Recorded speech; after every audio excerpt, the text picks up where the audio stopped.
From the Johannesburg CBD. I'm in the vicinity of Lillian, Ngoy, Rissik and Loveday streets. Now this is where the structural cave-in that happened earlier this afternoon happened.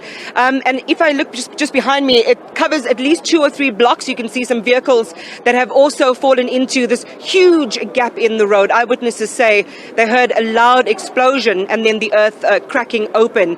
As I stand and talk to you, there's a cacophony of sounds in the air, lights ricocheting off buildings, emergency vehicle sirens we can hear, some helicopters overhead just a little bit earlier on. So the situation is being treated as serious. We just heard from the city manager and we heard from the premier of the province that while these preliminary investigations go ahead, they've got to throw a security perimeter around the area. There seems to be, gas or some kind of chemical in the air which is as yet unidentified, so we aren't able to pinpoint exactly what that is.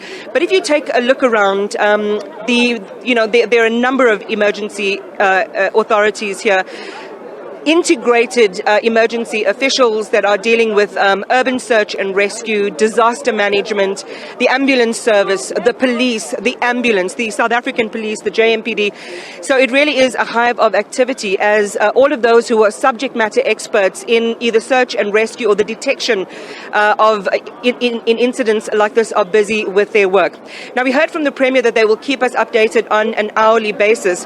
But this is such a human story, and a lot of us begin to think about that unmitigated and unpredictable tragedy that was the incident that happened in Boksburg with that gas tanker explosion. And that's the concern here. Without knowing the depth of what's gone wrong and whether potentially it was a gas leak and whether those lines are closed or not, officials say that they would rather take every precaution. So we're hearing about possible evacuation plans for people in the buildings here. But as the Premier of the province said, alternative arrangements would have to be made for their housing. So those are some of the immediate challenges. But the devastation has been quite definite.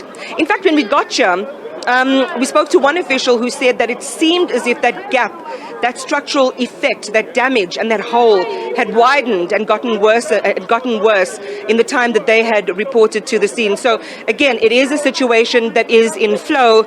Anything is possible. Let's share with you a little more of the sights and sounds. There is some kind of leak.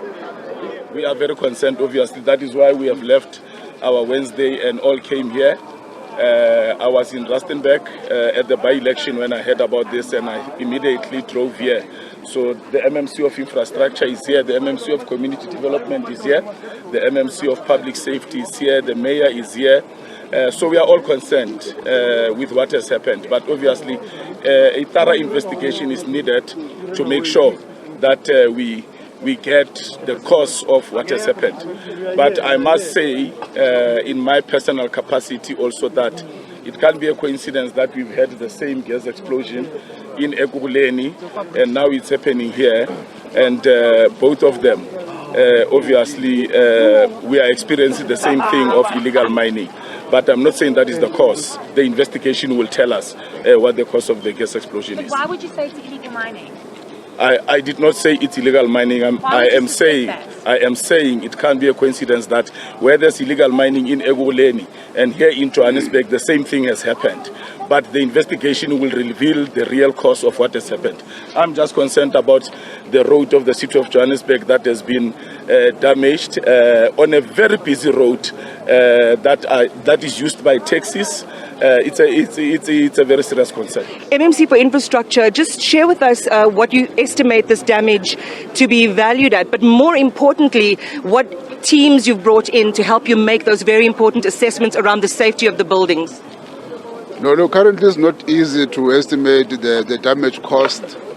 We are still relying on the rescuers who are still busy down there trying to rescue other people from, make those particular assessments. But I think hence we are people trapped? You're rescuing people? They've been rescued. None of them already been rescued, but the search is still on to try and check if there's no one under those taxis. But hence we have been advised by technicians that we must leave this area to Mary Fitzgerald, where we are going to be briefing media on hourly basis. But assessments have been done currently in terms of the damage. Hence everybody, we have called him here, the city manager, the mayors, to try to check what that need to be done. If the buildings, as you can see behind us, there's water leaking, might be as a result of the vibration that would have, as a result of the explosion itself, then we have this vibration that created these particular leaks. But indeed, then we must make an assessment of the stability of the ground and the buildings around here. If we need to evacuate people, the housing officers here, the mayors here, city managers here, so that from our Are we not side, being too calm? I mean, it just feels like it's too calm. No. We are evacuating. We're in the process. The premiers already left to Maryfield Gerald. We are here just to see what is happening here with water. And here, in fact, we are just here to respond to your issue. But we were leaving, all of us, to Maryfield Gerald. But we are concerned. Look, we're all of us in the process of getting to our own homes as MMCs, getting involved in our own maybe family issues. But later, it took us 20 minutes for us to be and respond. The Premier was already here. In fact, he arrived here even before me. We are very appreciative of that. Please give us an opportunity to go to the Miss Mary Fitzgerald to have a briefing, and then once we've had that briefing, then the Premier or the Mayor will be able to address you or some of us. Thank you very much.